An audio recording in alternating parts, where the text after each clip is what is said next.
Dan di beberapa hadis yang sebelumnya sudah kita baca ataupun kita pelajari bersama tentang beberapa hal yang berkaitan dengan keutamaan. Dan kali ini adalah hadis yang ke-66, ya, bab tentang apa? Man qa'ada haitsu yanbaghi bihi majlis wa man ra'a furjatan fil halaqati fajalasa fiha. Yaitu bab tentang bagaimana etikanya orang di dalam majelis ilmu. Ya, ini dijelaskan ada orang yang semangat untuk mencari tempat yang kosong di depan, tapi ada yang malu dia duduk di belakang, tapi ada yang kemudian kurang peduli. Nah, bagaimana pelajaran apa yang dapat kita ambil dari hadis ini? Mari kita dengarkan bersama. Haddatsana Ismail wa haddatsani Malik an Ishaq. Fadhil.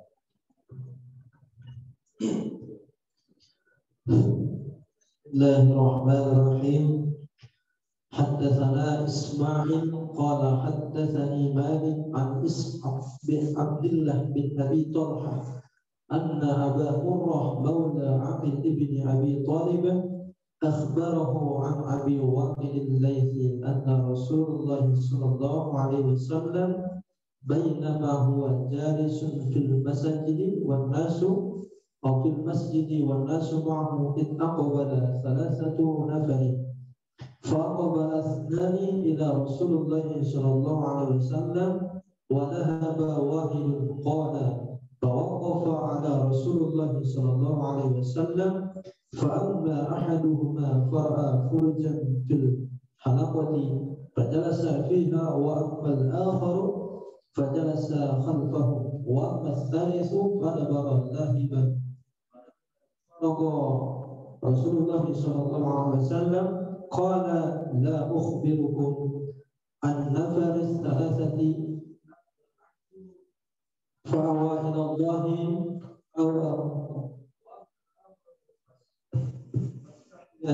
fastahya Allah minhu wa amma al-akharu fa'arada Allah anhu. Yang artinya telah menceritakan kepada kami Ismail berkata telah menceritakan kepada Malik dari Ishaq bin Abdullah bin Abu Talha bahwa Abu Hurairah mantan budak Uqail bin Abu Talib mengabarkan kepadanya dari Abu Waqid al-Layth bahwa Rasulullah sallallahu alaihi wasallam ketika sedang duduk bermajlis di masjid bersama para sahabat, datanglah 3 orang, yang 2 orang menghadap Nabi sallallahu alaihi wasallam dan yang seorang lagi pergi. Yang 2 orang terus duduk bersama Nabi Muhammad sallallahu alaihi wasallam. Satu di antaranya nampak berbahagia bermajlis bersama Nabi Muhammad sallallahu alaihi wasallam, sedangkan yang kedua duduk di belakang mereka. Sedangkan yang ketiga berbalik pergi setelah Rasulullah sallallahu alaihi wasallam selesai bermajlis. Beliau bersabda, "Maukah kalian aku beritahu tentang ketiga orang tadi? Adapun seorang di antara mereka dia meminta perlindungan kepada Allah, maka Allah lindungi dia. Yang kedua, dia mau kepada Allah, maka Allah pun kepadanya. Sedangkan yang ketiga berpaling dari Allah, maka Allah pun berpaling darinya." Iya, ini hadis yang berkaitan dengan bagaimana berada di majelis ilmu. Ya. Dari Murrah Maula Aqil bin Abi Thalib, ini saudara dari Ali bin Abi Thalib. Dan juga saudara dari Abi Thalib, paman dan Nabi itu punya 3 putra ya, yang hampir sebaya itu, Aqil, Ja'far, dan Ali bin Abi Thalib. Nah ini putra-putra ini masuk Islam semua. Ayahanda sendiri yang namanya Abu Thalib malah sampai wafatnya menurut riwayat yang kuat belum atau tidak masuk Islam. Baik. Nah suatu saat ketika Rasulullah sedang kajian di masjid, ada 3 orang masuk. Ya. Yang satu kemudian berusaha untuk cari-cari tempat, kira-kira gitu serius. Yang satu malu dia belakang. Yang satu kemudian memang langsung berlalu saja, tidak peduli. Maka setelah Rasulullah kemudian melihat hal itu, beliau menjelaskan bahwa saya kabarkan kepada kalian semua atas 3 orang itu. Yang pertama yang bersungguh-sungguh tadi, maka dia akan juga disambut oleh Allah dengan kesuburan. Dia berlindung ya supaya mendapatkan petunjuk ataupun mendapatkan pengajaran yang baik, maka Allah pun memberikan. Yang kedua, yang malu dia duduk belakang, Allah malu atasnya. Malu ini dapat dimaknai Allah malu akhirnya tidak memberi rahmat, tapi masih positif lah. Karena boleh jadi di belakang itu mungkin merasa lebih nyaman. Nah, kira-kira begitu ya. Sehingga yang ikut kajian di belakang itu masih positif. Nah, masih bagus. Meskipun di belakang atau di luar masih bagus. Apa? Ya, 2 masih positif.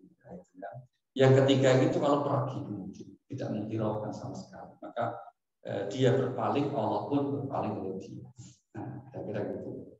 Jadi apa pelajaran ini? Di antara pelajaran penting adalah bahwa memang majelis ilmu itu majelis yang sangat penting.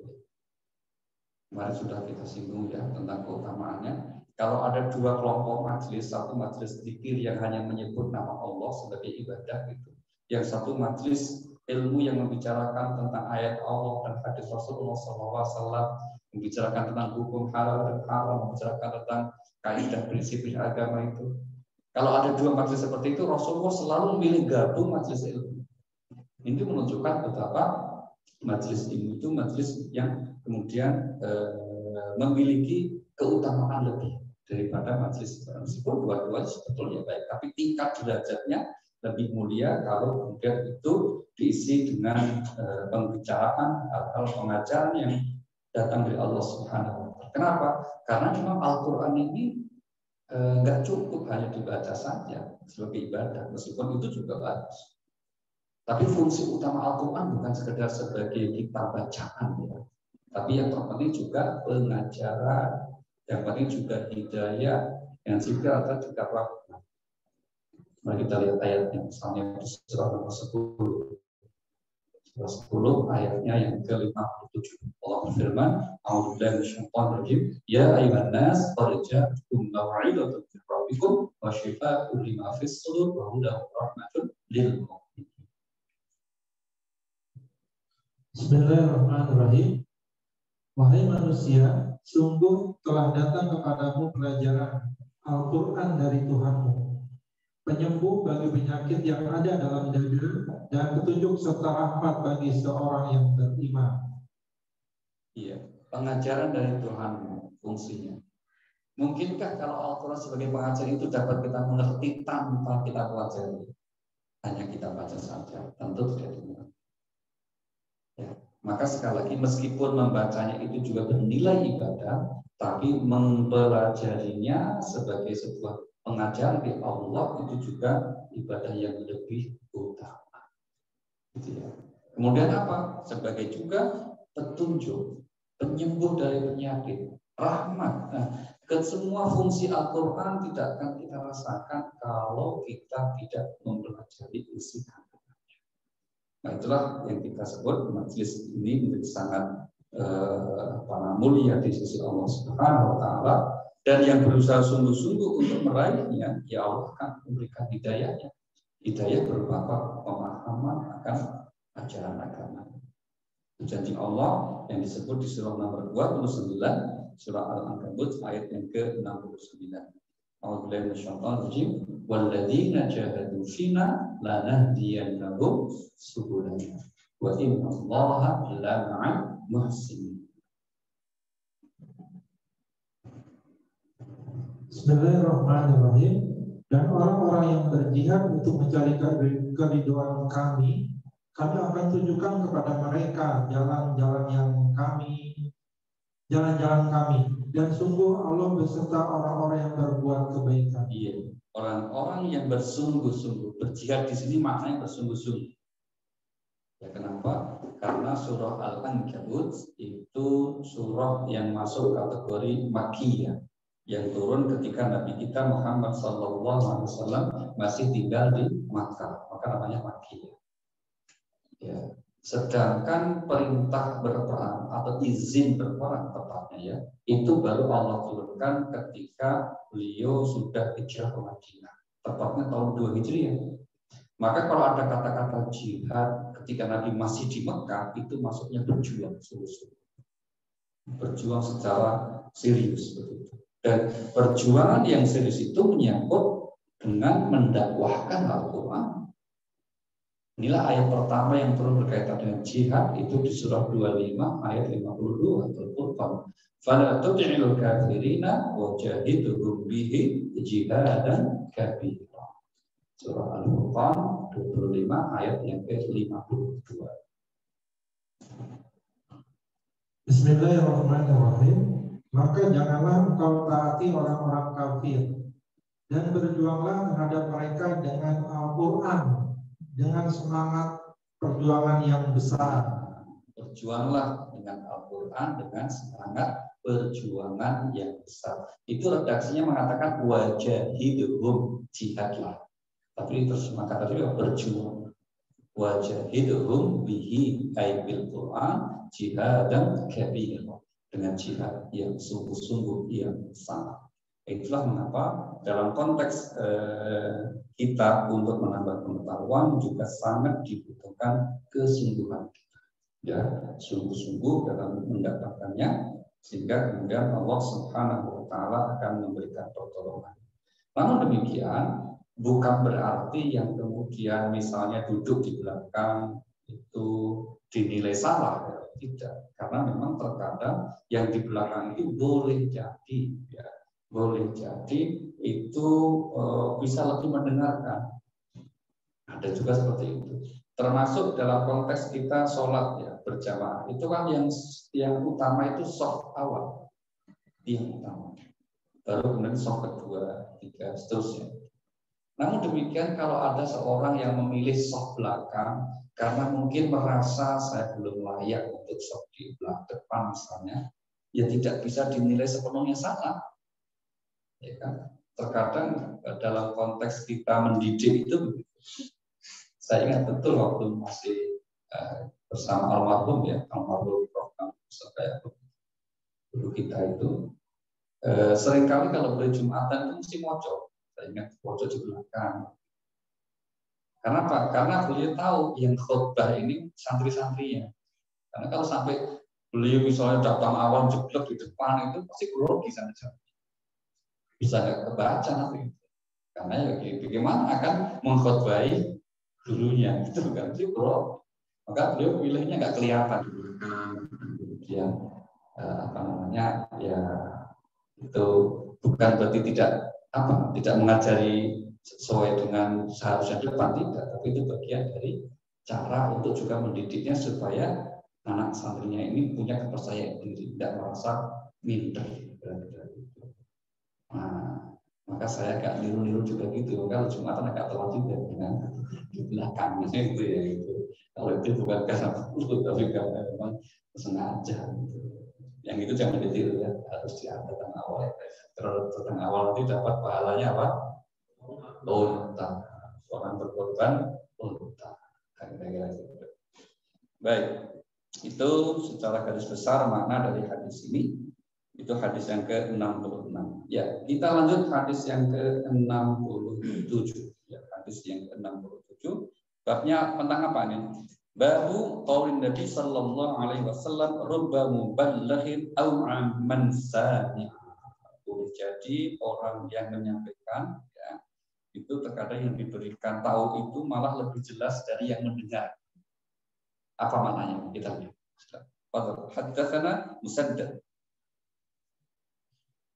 Bismillahirrahmanirrahim.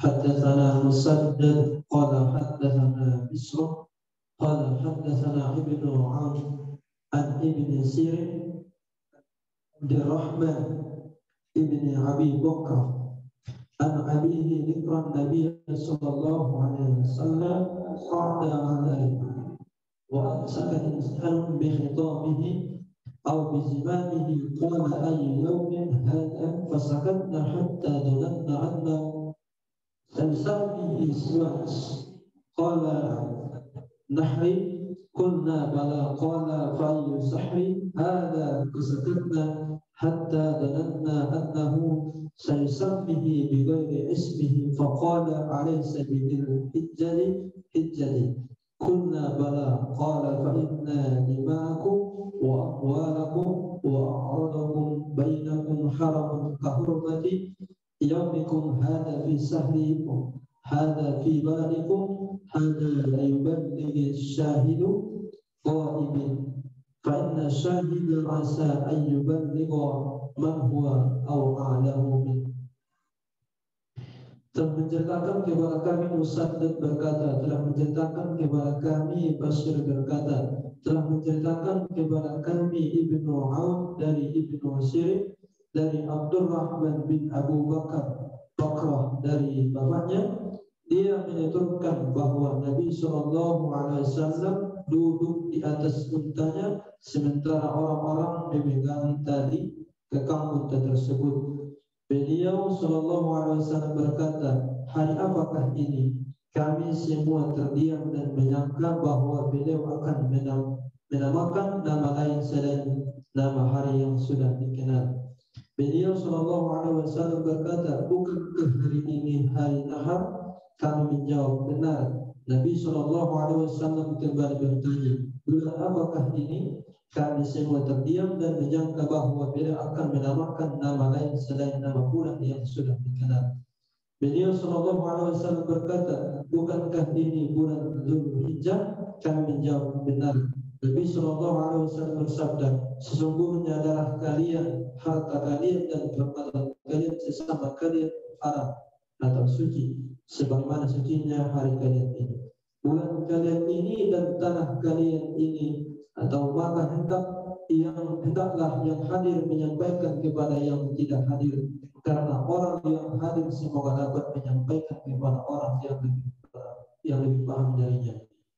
Baik. Ini peristiwanya ketika Rasulullah SAW sedang melaksanakan haji wada. Ya, maka disebut di sini kan Nabi bertanya dulu, ayu yaumin hadza, hari apa ini?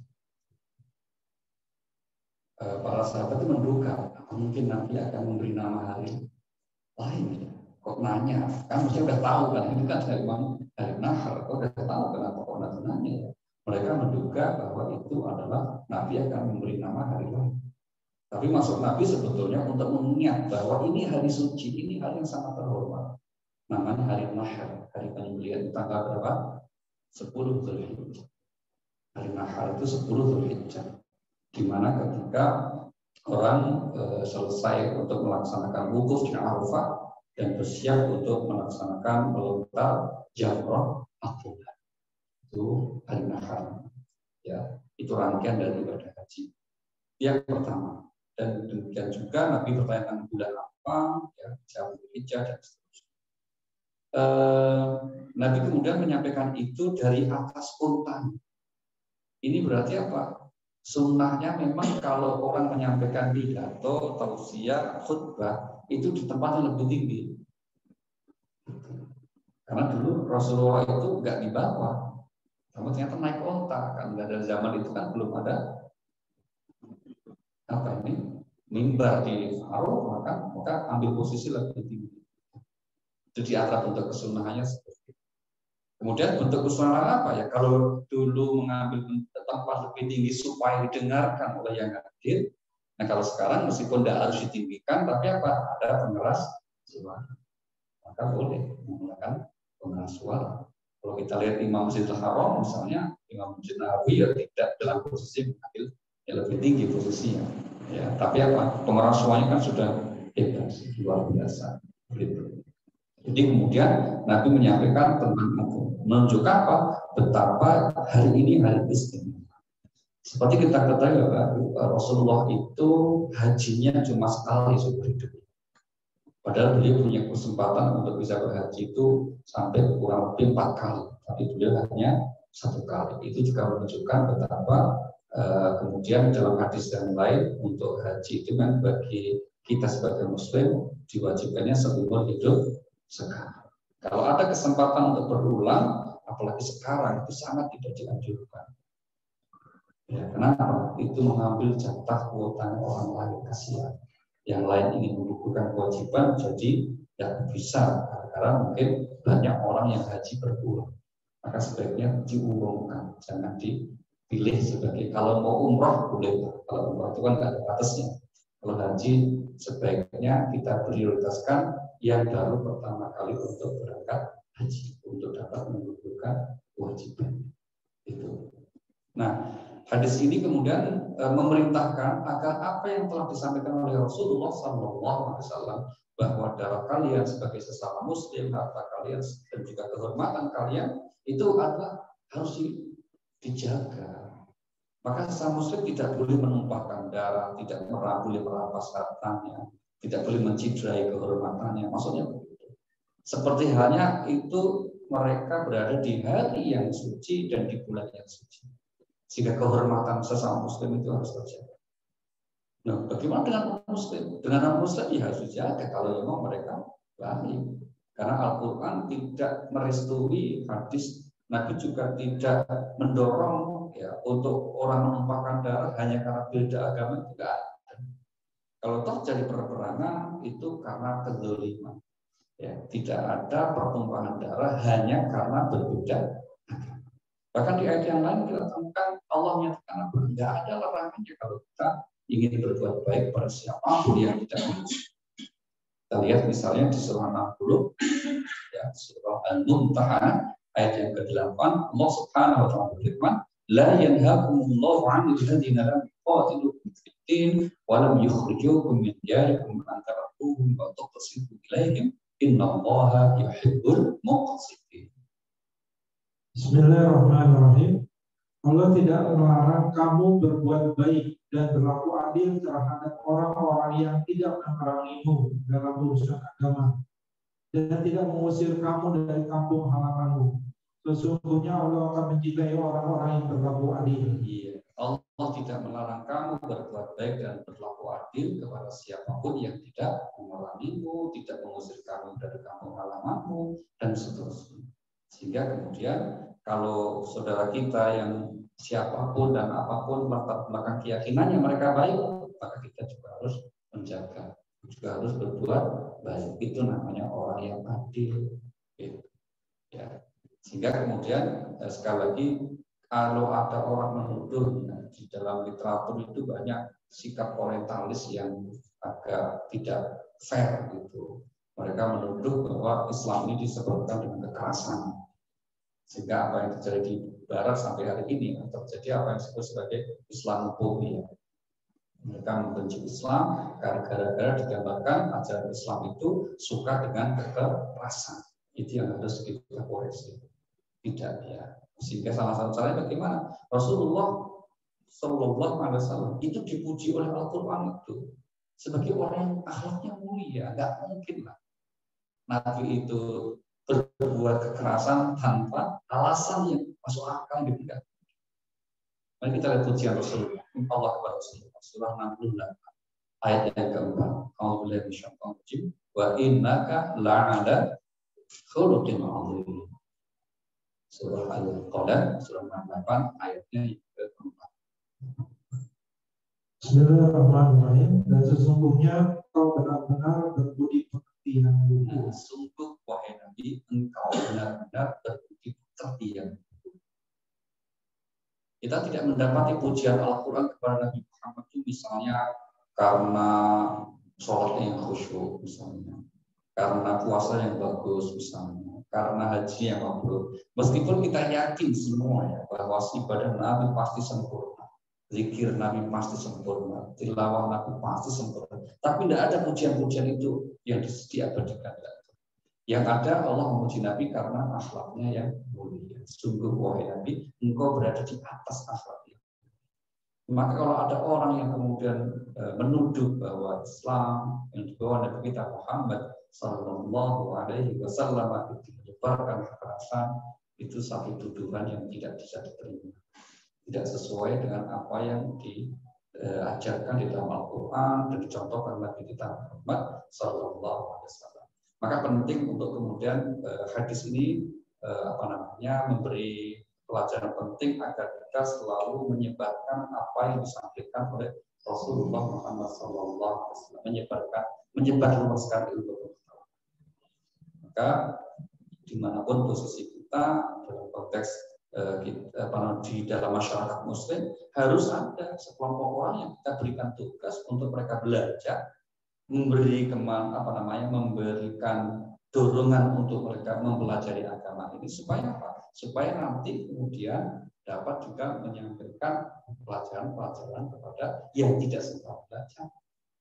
Itu yang pesan Allah ada di surah nomor 9, surah At-Taubah ayat yang ke-120.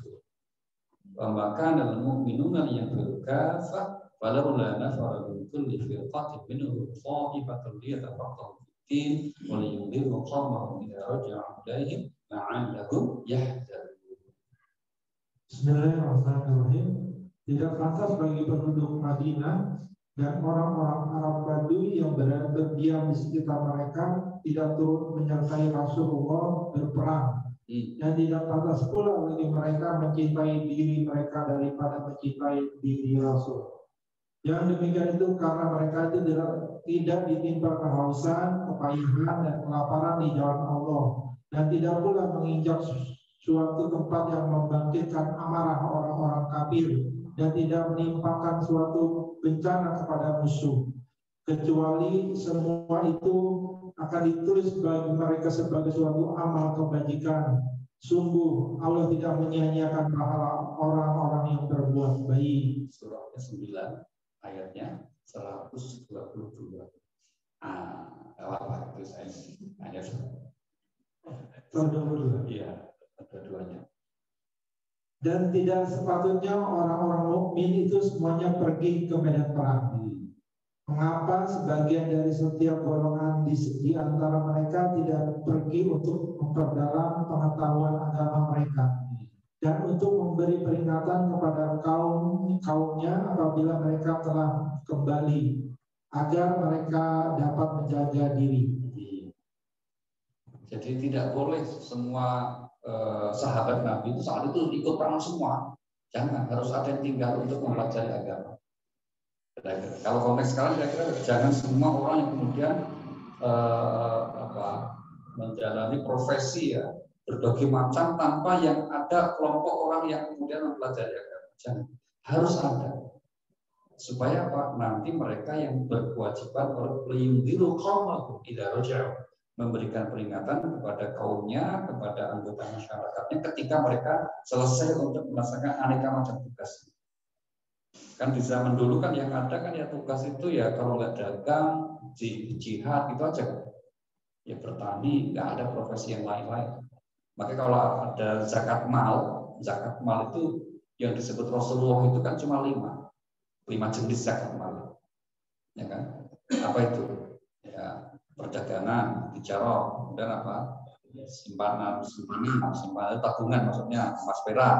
Kemudian pertanian, terus peternakan, yang dikenal itu aja. Satu lagi apa? Rikas, harta temuan.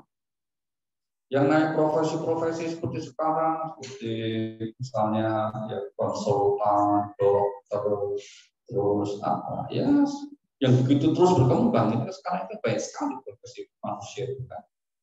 Maka itu tidak ada di zaman Nabi. Itulah mengapa para ulama membuat ijtihad persentase zakatnya berapa nih. Nah, ada perbedaan akhirnya kan. Ada yang mengatakan ya udah 20% dikaitkan dengan perdagangan. Kalau kiasnya, analognya zakat perdagangan. Ada yang mengatakan wah mereka itu apa ya kalau kerjanya ringan ya, tapi kok penghasilannya gede. Sayang kalau cuma 2,5% zakatnya. Oke, kalau itu pertanian. Nah, kalau pertanian kan 5-10%. Bahkan ada yang mengusulkan kalau profesi tertentu itu malah khusus 1/5, 20% seperti rikas karena seakan dia